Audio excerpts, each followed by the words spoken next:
Hey guys, what's up? It's Charles Floate here and welcome back to the channel.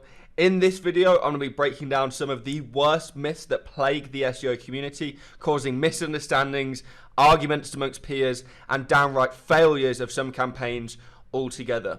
Firstly, I'm going to be talking about how a lot of these myths get started.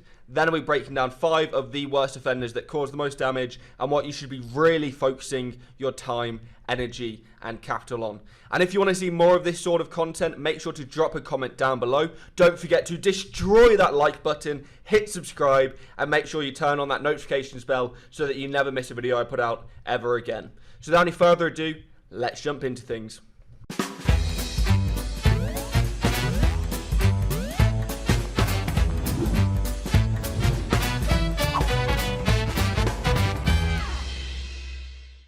So the first thing I want to talk about before we jump into the myths themselves is the actual process of this creation of myths within our industry and our community. Now, there is a lot of SEO terminology out there, but there is also a lot of SEO terminology that doesn't actually reflect the true search engine technology, capabilities, or patents that Google actually has. Likewise, just like there's a lot of terminology that doesn't actually truly reflect the exact capability or technology that Google has, there's also SEO influencers that perpetuate these and other words to try and reinforce their brand. It will ultimately hurt their audience because they're not teaching the correct thing. However, they are teaching something that will be remembered by them because they're the only person using that word, or they're the only person trying to make that word a thing. Right? These kinds of strategies, these rewords, these attempts at creating new strategies, quote unquote, that don't actually work, don't really do anything. They're just hyperbole, if anything, are purely sales tactics from snake oil salesmen, unfortunately. There are, yes, 100%, there are hidden techniques, hidden tactics, secrets within the industry that do work, and Google sometimes does catch up to these things. There is different tactics. For example, there's verification tactics and things that you can do to get Google, My Business and Google business profiles listed within Google. That's a very good example of something that does exist. However, there's other words, other conditions, other strategies, other tactics that SEOs will teach purely to perpetuate their own brand, or because they have been taught it so much in the past by others that they then believe it themselves, because there is a massive lack of testing from the people that are promoting and publishing content within this industry as well. The first myth I want to get out of the way and busted is the use of generic anchor texts in internal links. Now, for the SEO novice or the SEO intermediary, that might be a quite heavy statement of overloaded things to say, right? So let's break that down. Basically, generic anchor texts come from the link building world. It was used as a strategy maybe 10 or so years ago when we were all using spam and automated link building software to build tens of thousands, hundreds of thousands, and in some people's cases, millions of links at a time. And it was a very, very easy way to offset the anchor text that you are using by just simply adding in 20% of generic anchor text and using a massive list of different variations of generic anchor text as well as your naked URL. So generic anchor text would be things like click here, view more, etc., stuff like that.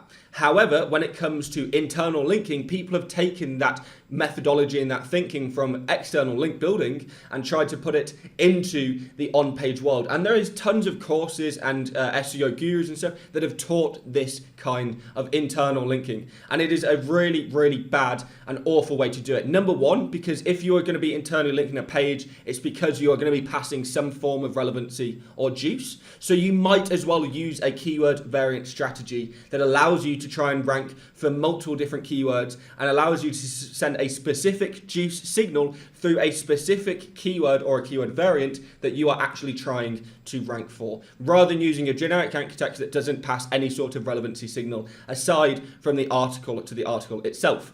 As well as the fact that the entire point of it in the first place, when in the link building world and transitioning into the internal linking world, was to try and make it look natural, right? It's to try and offset the anchor text in link building, to try and make it seem like the links are more naturally acquired, so because you have so many different variations of anchor text. However, in a recent study that I've seen by Cyrus Shepherd of Zippy SEO, who is the former head of SEO for Moz as well, he did a study of tens of thousands of websites which looked at 23 million internal links, and bam, bam, bam, less than 1% of his data showed that a use of generic anchor text was on that internal link. So the entire premise of it being natural and being offsetting and all this kind of stuff is thrown out the window when less than 1% of pages are using any sort of a generic anchor text on this site. It is in fact doing the opposite. It is an unnatural way of internally linking your website.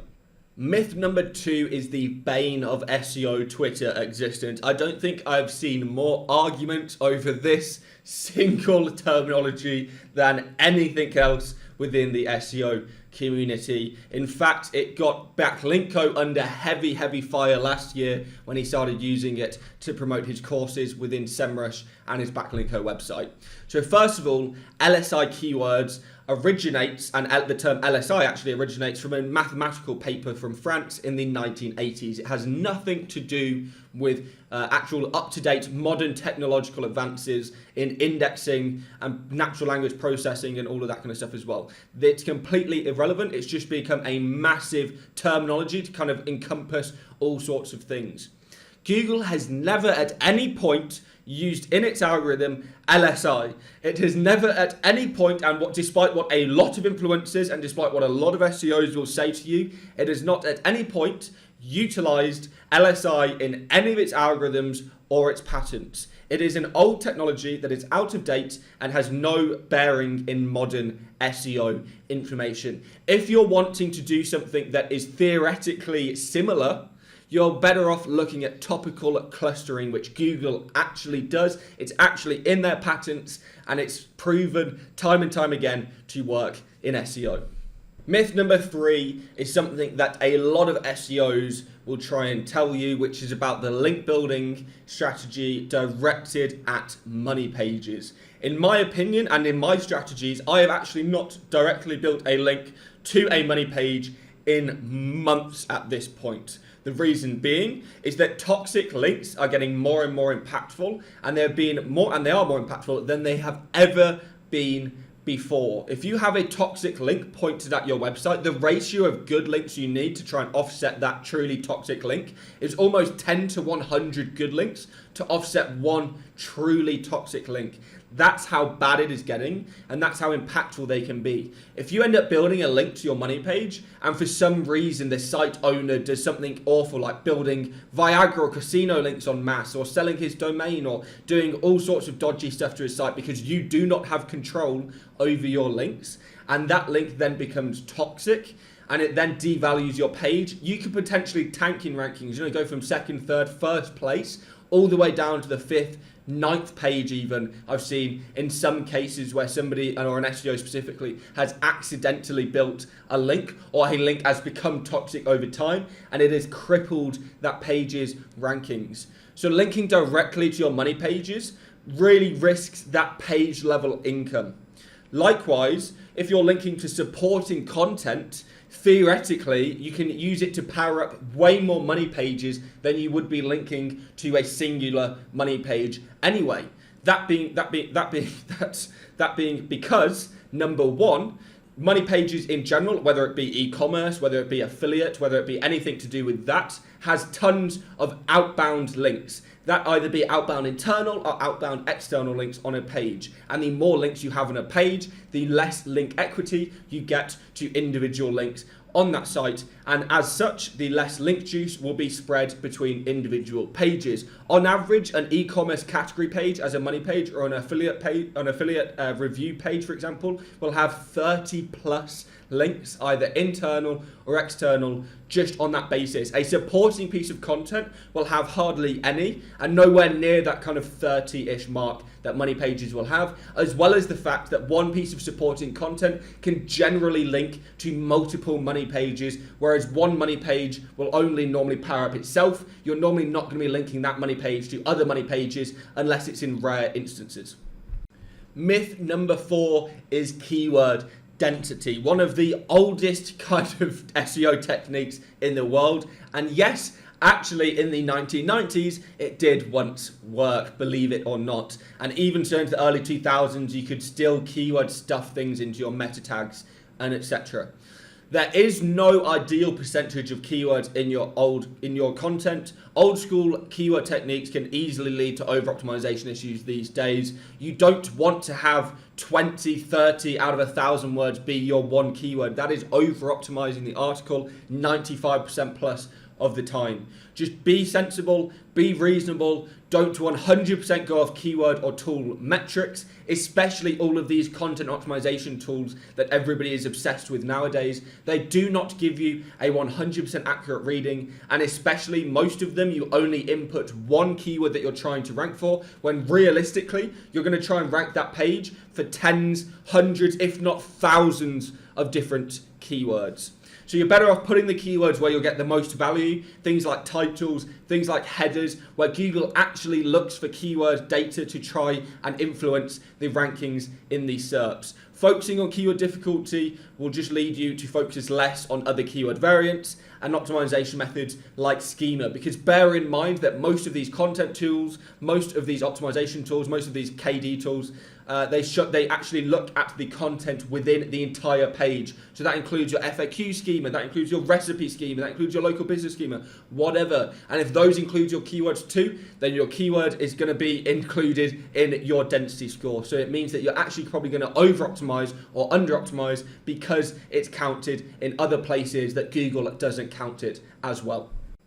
And the final myth the SEO industry, and specifically those content optimization tools I was just talking about, love to perpetuate is page level word count. Now, yes, there is an ideal word count that you can give to writers as a good indicator. However, word counts are extremely relative. It massively depends on your website, on the query, on what Google thinks the type of query is, on the types of competitors that are ranking, on the authority difference between you and your competitors, on so many different things that realistically having any specific target word count won't result in any difference, even if it's 1 or 2 words or even if it's 10 or 20 words in difference. What really makes a difference is the true optimization within the content itself. No one just adds 100 words of absolute random nonsense and ranks higher. That doesn't happen. You need to make an actual piece of content